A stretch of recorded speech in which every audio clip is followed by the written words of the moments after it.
My greetings to everyone. I am Professor Namita Rajput, Professor in Department of Commerce, Aurobindo College, University of Delhi.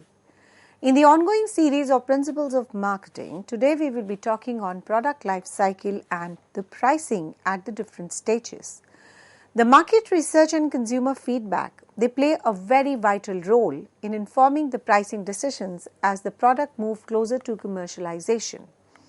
The product life cycle and the market research, and definitely depending on the consumer feedback, we are not able to take sometimes a final decision when we make the product closer to the commercialization.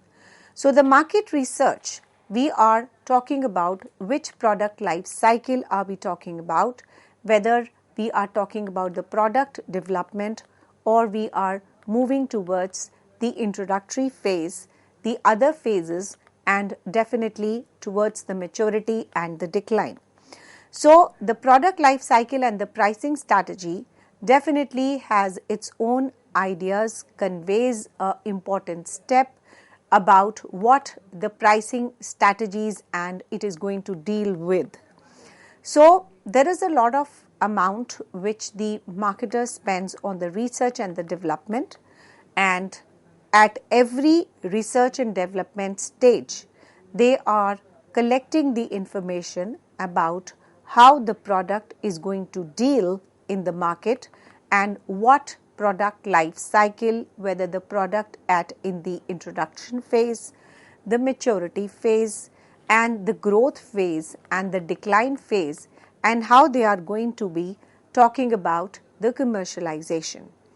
So definitely in the introductory phase, the amount what they are going to spend, the amount what they are going to do is more, because the customers and the producers, their information is collected and they have to spend a huge money on the closer look about how the product is going to perform and how the pricing is going to take place.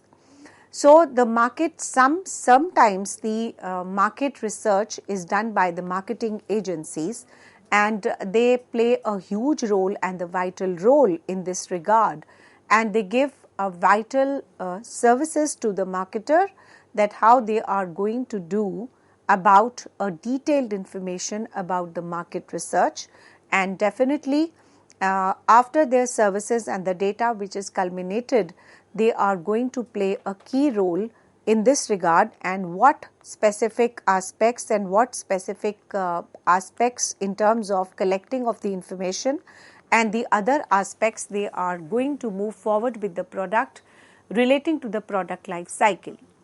So we have talked about the introduction phase. So when a new product is introduced in the market, the companies face a very critical decisions about their pricing. So they are actually choosing to implement a skimming pricing or relatively a high price to capitalize the early adapters and recoup the development cost quickly. So this approach takes an advantage of the customers who are willing to pay a premium for the price innovative products, and alternatively the companies may opt for a penetration pricing, setting a low cost initially and attract a larger customer base and gain the market share rapidly. So the pricing strategies employed during the introduction phase is influenced by a need to create a perception of the value and generate the initial demand for the new product. So the marketing efforts are focused on creating the awareness and generating the initial interest in the new offerings. Now is the growth stage. In the growth stage, the product experience increasing the sales and market acceptance. The pricing decisions during this particular phase on maintaining the competitiveness while maximizing the revenue from the growing customer base. So the product life cycle and pricing, the prices may remain stable and the companies may consider moderate adjustments to reflect the value and the benefits offered by the products compared to the competitors. Now the goal is to sustain and expand the market share while ensuring the pricing aligns with the customer expectations and the market conditions. So the companies may also invest in expanding the distribution channels, increasing the market penetration to support the growing market. Then we have a maturity stage. As the market for the product becomes saturated, the sales growth stabilizes, the pricing strategies often shift. The companies may use the competitive pricing to match or beat the competitors' prices, aiming to maintain a market share. So additionally, the value pricing may be emphasized to the highest and highlight the benefits of the product and maintain its perceived value in the market. So the promotional pricing, like discounts or the special offers, may also be used to sustain the sales and retain the market share. The pricing decisions in the maturity stage focus on managing the competition, maintaining the product perceived values, and retaining the customer loyalty. So the marketing efforts often emphasizes the product differentiation and the customer retention to counteract the effects of the market saturation. Then comes the decline stage. In the decline stage, sales start to decrease due to the changing customer preferences, market saturation, and even the technological advancements. So the business may implement pricing strategy to manage the declining product. The prices may be reduced to clear the remaining inventory and minimize the losses, and the targeted pricing strategies may be used to appeal the niche markets or the royal markets customers who are willing to pay a premium for the product. The goal of pricing decision in the decline stage is to extract the maximum revenue from the declining product while managing the cost effectively. Marketing efforts may shift towards cost reduction and managing of declining product in the portfolio. Declining and understanding the product life cycle and its associated pricing strategies, they are very essential for the business to make informed decisions at each stage and adapt their pricing to the changing market conditions. So by aligning the pricing strategy with the characteristics of the each stage of the product life cycle, the business can maximize their revenue potential and effectively manage their product portfolio. Now, throughout the product life cycle, the business should continuously evaluate their pricing strategy, taking into account the other aspects also. So let's now talk about the channels of distribution. Now, what are the channels of distribution? The channels of distribution, also known as marketing channels, they refer to the pathways through which the goods and services move from the producer or the seller to the final consumers. Now, these channels play a very crucial role in marketing and distribution of the products as they determine how the products reach the end consumers and the various intermediaries involved in the process. The design and management of the distribution channels are essential strategic decisions for the business as they directly impact the accessibility of the product, the customer experience, and overall market performance. Now, there are several types of distribution channels, each with its own characteristics and the functions, including the direct channels, indirect channels, and multi-channel distribution. Now, direct channels involve the direct sale of the products from the producer to the end consumer, bypassing the intermediaries. This approach can include the sales through the company's own stores, e-commerce platforms, and direct sales forces. Now, indirect channels, on the other hand, they involve the use of intermediaries like wholesalers, retailers, distributors to deliver the products to the end consumers. Now, these intermediaries can actually provide a value-added services like warehousing, transportation, and marketing. Whereas multiple channel distribution strategies, they combine both direct and indirect channels to reach the customers through a variety of touch points. This approach allows the business to cater to diverse preferences of the consumers and maximize the market coverage. The choice of distribution, the channel, depends on the various factors, including the nature of the product, the target market, the characteristics, the competitive landscape, and the company resources.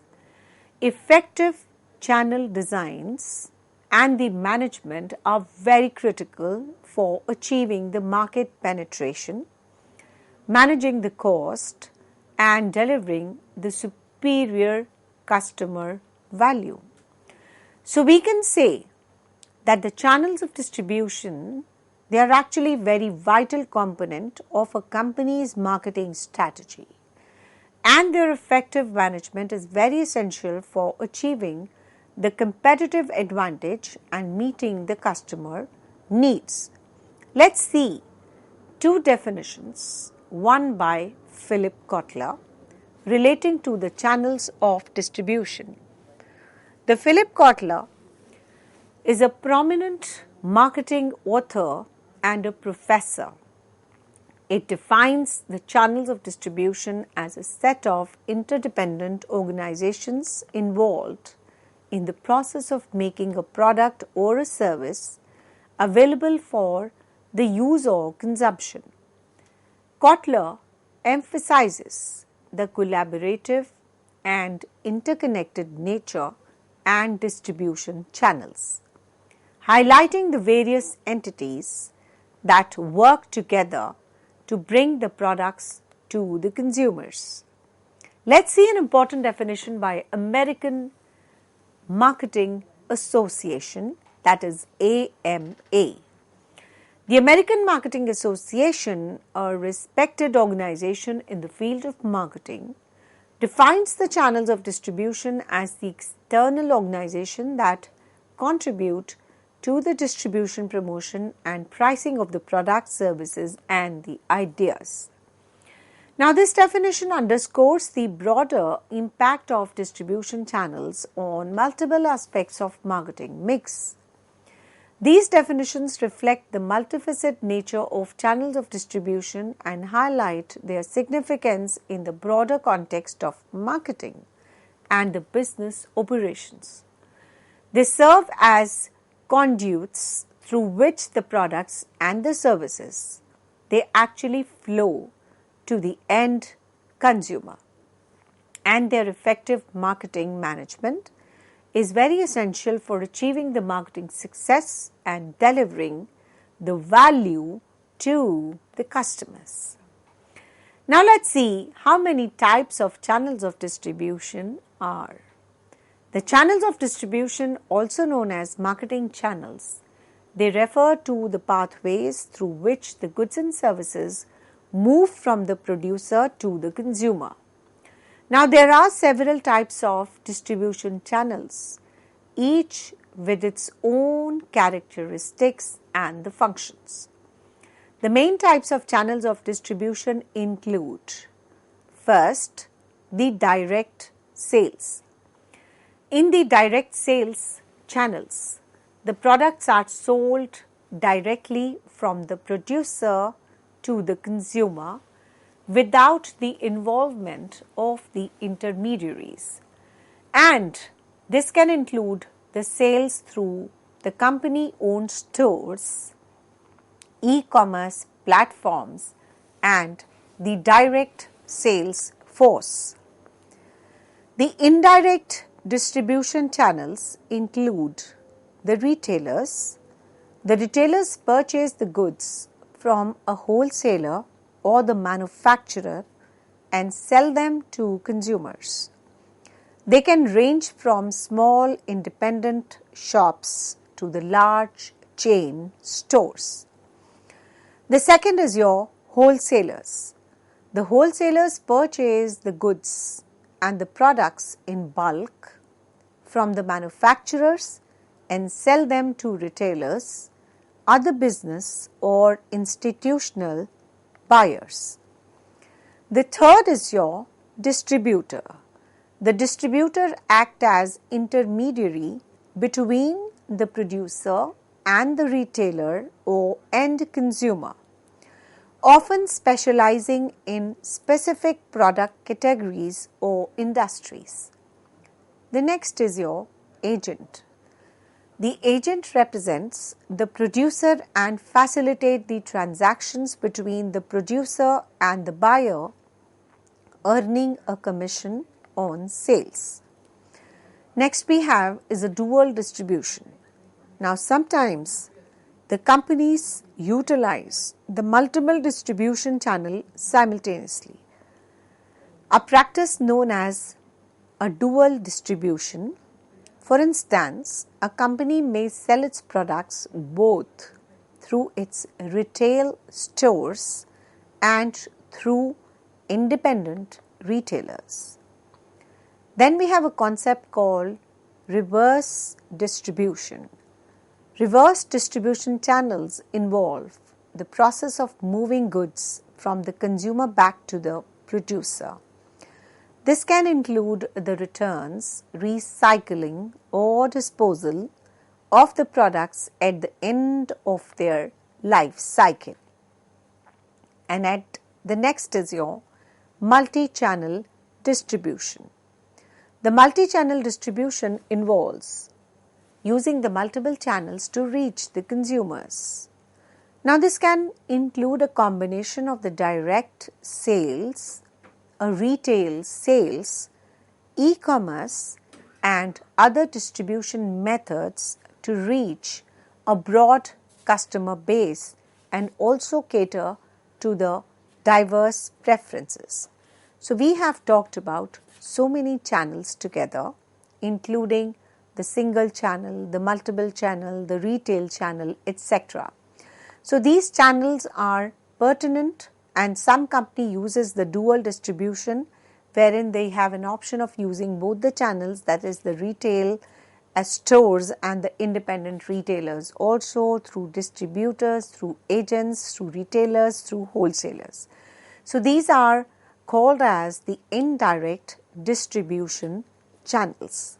Thank you so much.